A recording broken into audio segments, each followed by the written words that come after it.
Hey guys, welcome back to L&D Home and welcome to another video. And if you're new, welcome to our channel.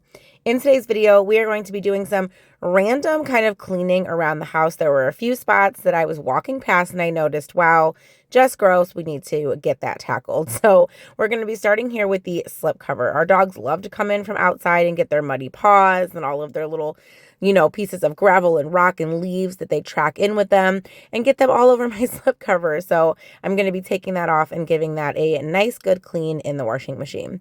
Also, my dog specifically, Bella, she is very hairy and she sheds a lot. So I have this tool that I got from Amazon. Oh my goodness, years ago. I will have it linked down below. I have this tool that just kind of helps remove the hair. So I'm just taking all of the pillows that go on the couch and I'm using this tool to get some of the dog hair off so that I don't have to really wash the pillows. They're not really like dirty. It really just has like dog hair on them. So I just want to clean the pillows up a little bit. And since we are talking about cleaning tools, go ahead in the comments and drop your favorite cleaning tool, the name of it, or a link so I can test it, or maybe I already have it and I love it, or maybe it's a new product and I really need to test that cleaning tool. Let me know your favorite cleaning tool down in the comments below.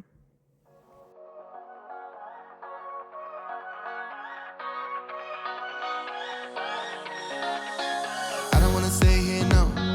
Ain't gonna keep it low now. If you wanna go, let's go.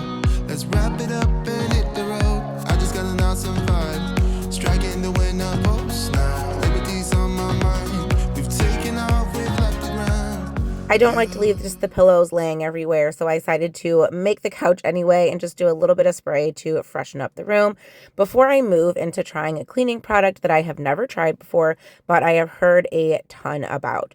So if you're not new to cleaning here on YouTube, lots of people have talked about the ZEP Foaming Wall Cleaner. I haven't heard anyone talk about it recently, but there was a point in time, like I love to watch YouTube cleaning videos. There was a point in time where like everybody was talking about this. So I am way, way late to the game. So if you're anything like me and you're really late to the game on some things and you just never bought that product that was a viral, quote unquote, I'm testing it for you. And I have to say, I really did enjoy it. It smelled really good, and it did do its job. I used it in several areas of the home. This door is really hard to get clean. It's like a metal door, and I have tried so many cleaning products on it, and the only thing that really works is like a magic eraser. Even the off-brand ones from Dollar Tree struggle on this door, like an actual name brand like magic eraser, but this wall cleaner worked really well. So then I was like, you know what? This dead bug that one of my friends killed the bug on the ceiling and like tried to like swipe it away. It was like a moth and it got stuck up there. So it looks like it's not working, but it's because I didn't feel like getting the step stool out and all of that. I'm just using a Swiffer.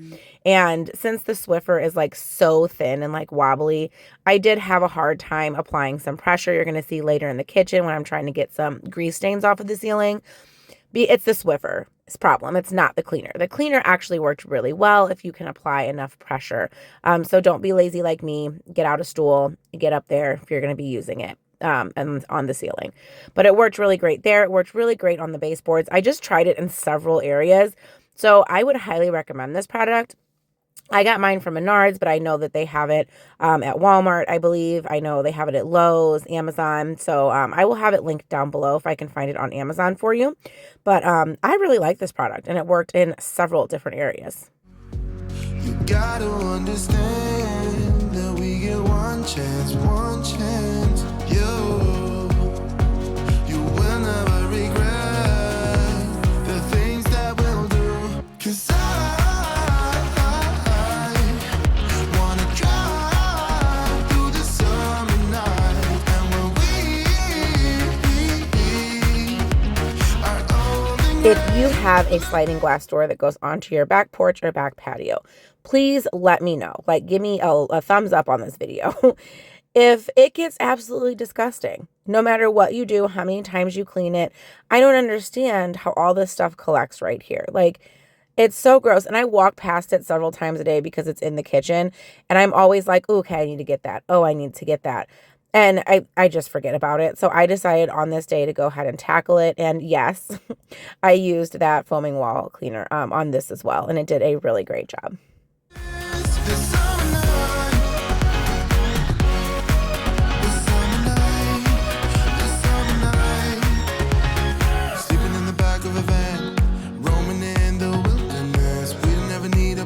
If you are not new here, you know the state of our daughter's toothbrush. If you are new here, she likes to use a lot of toothpaste, and I don't think she rinses her toothbrush out. So all of the it has been stuck in there and mingling in there for a while. So every so often, I like to take some just plain cleaning vinegar or household vinegar. I put it in a cup and I pop both her and my son's tops off. Like I tried to show you here, it wouldn't even zoom in. It was so gross. I did use a disinfectant wipe on this part because the battery's in there. But I take the part where they actually like clean their teeth, like the bristles, and the little containers that hook onto the mirror. And I put those in vinegar and let them soak and get them nice and clean. And that vinegar really, really helps if you have like crusted toothpaste inside of a toothbrush, if your child is also a savage and never rinses their toothbrush out. So I let it soak and just rinse it out later. And I was using my favorite window e-cloths on there because, you know, I really would love to be sponsored. So gross. Look at that. So I was just putting the slip cover and everything into the washer. And I'm like, I need to do another laundry room cleaning video. So in this video, I'm going to kind of like half butt wipe it down. But at some point, I do want to do another laundry room cleaning video. I want to pull everything out. It's not as gross as it was in the original video where I clean the laundry room. I will have it linked below. It was absolutely disgusting. Like it is a good watch if you want to see like a deep clean and you want to see some gross spots. Like give it a click after this video. But I do need to kind of freshen up in here and just do a whole laundry room cleaning video. And I need so many videos that I want to do. But for now, I'm just going to wash the slipcover and make sure it's nice and fresh so I can put it back on the couch. Just you and I, singing from the top of our lungs, dancing by the lakeside, gonna do it while we're young. In a moment it will all be gone. You gotta understand that we get one chance, one chance. You will never regret the things that we'll do. 'Cause wanna drive through the summer night, and when One of my biggest pet peeves is dusting. Like, I don't understand how this room gets so dusty. I don't know if it's because I have the fan running all the time, if I should turn the fan off. Like the wall, like these are my grandpa and my dad's hats. So like some army hats, like army navy tams, and then just that white hat. My grandpa just really loved to wear that one. So I have them displayed because they are no longer with us. Both my grandpa or my dad, and I just miss them a lot. So I have them displayed. But like, look at that. Like it's flying off as I'm showing it to you. If you saw those little specks come off, they're just like flying all into the camera. Look at the wall. Like, what am I missing here? If you know of like a tip, like to stop all this dust from happening. I don't know if it's because this room is like on the second floor in quotes, like it's above the garage because we have a split level, like an offset split level. I don't know if it's something that I'm doing. I don't know if I need to turn the fan off. Help me with the dust because this room is so bad. Like the worst room upstairs, hands down. And I'm guessing it's just because it's like directly above the garage. I'm not sure. But if you have any tips for me, please hit me in the comments on how I can like get the dust to stop dusting so much. You know what I mean? Hello, you don't even know my name, but I am happy you came by. No lessons learned, of course you're gonna leave as soon as you came across who I am not. This part is So to wrap up today's video with the cleaning and the testing of that product, I'm going to be just making dinner. I am here by myself right now. My husband is at a concert with his friend. My son is at work. We do not have our daughter on Thursdays, and that's when I am filming this. So I'm going to make something that we have eaten before that we really, really liked. I just have to find it. I think it's one of these. I made these little tabs. Oh, I'm not even showing you anything, am I? I made these little tabs, and I love them, except for I made them really small so that I could still put the recipe book up there. And they are very small when I'm trying to like get to what I'm looking for. So I am going to be making chicken enchiladas. There we go. And this is from the Magnolia Table. This is her first one. So I have all three of her books. I think there might be a fourth one, maybe not. But I do have three of her books. This is from the first one. So I'm going to move this over. This is what they're supposed to look like. I do take some of the ingredients out. I will let you know as I kind of go along. I don't use all of the ingredients that she uses, just for preferences for my family. So here is what it looks like. And it's pretty simple.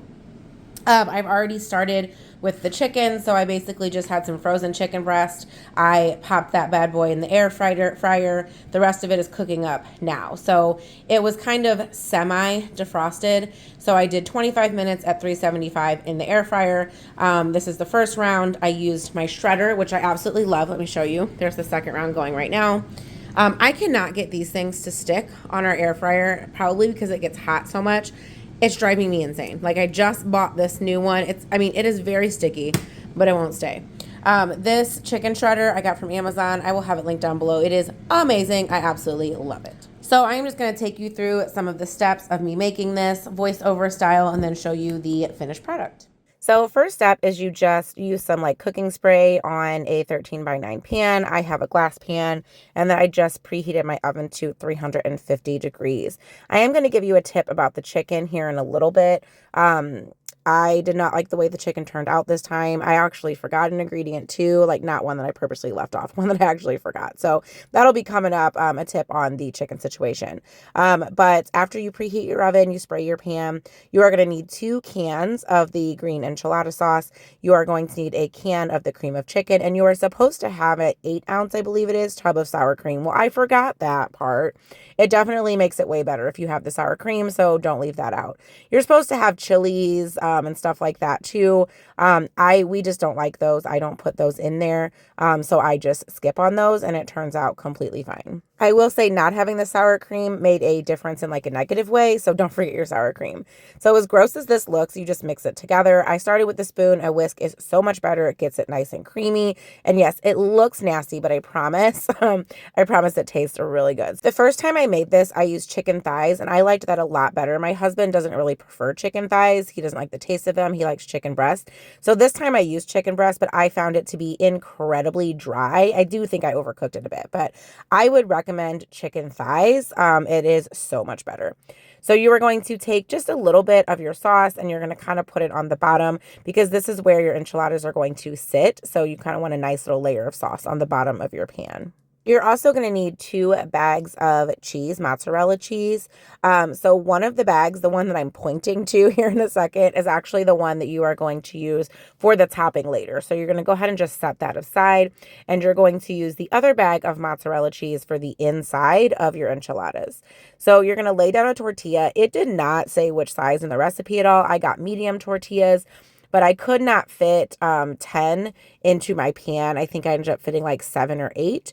So I don't know, but small seems really, really tiny. So I use medium flour tortillas. I do not like corn, only flour tortillas. You just take some of your shredded chicken. This is where you would mix the chilies or whatever into like the chicken. Since I don't use those, I don't mix it. So you take some of that, you put your cheese inside, and then you roll it up nice and tight, which is really hard to do while I'm holding the camera. So you roll it up nice and tight. And the trick is to put the folds, like where the edge is, into the sauce, flipped upside down on the bottom of the pan. That way it doesn't like come open or come apart as it is baking, and it holds together nicely inside the pan while it is cooking. So like I said, I was only able to get, I believe, 7 or 8 in here. You probably could roll them a little bit tighter, but I always overstuff mine. I've always put way too much chicken in mine, but it makes it taste better. So I'm fine with that. So this is what it looks like once you have them all inside, and then you're going to take the rest of your enchilada mix. Again, don't forget your sour cream. It really did make a difference this time. But you're just going to pour all of that mixture all over the top. Now, I had some leftover mixture because, like I said, I could not get 10 full enchiladas.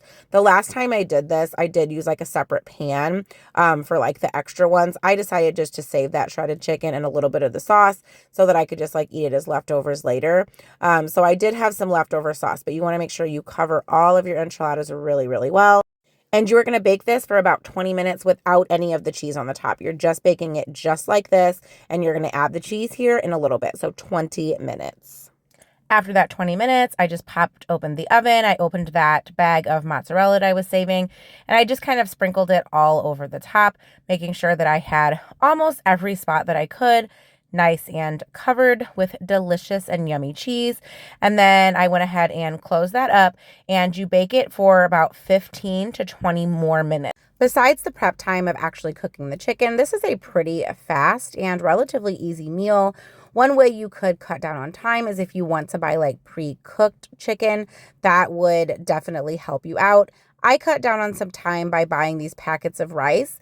I usually just make the actual rice, but it takes a lot longer because these packets are 90 seconds in the microwave. And I got the creamy four cheese. My husband really likes that flavor, and I am not a super big fan of like the Spanish flavored rice. I just really don't like the taste of it. So we decided to go with this. So this is another time saver too. If you don't want to spend the extra money to get the pre-cooked chicken, you could get these little bags of rice.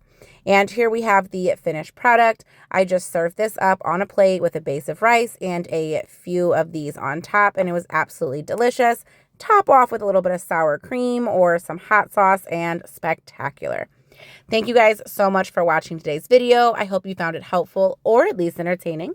Make sure you check out the video and the playlist on the screen. And as always, smash that subscribe button so you can become part of our YouTube family.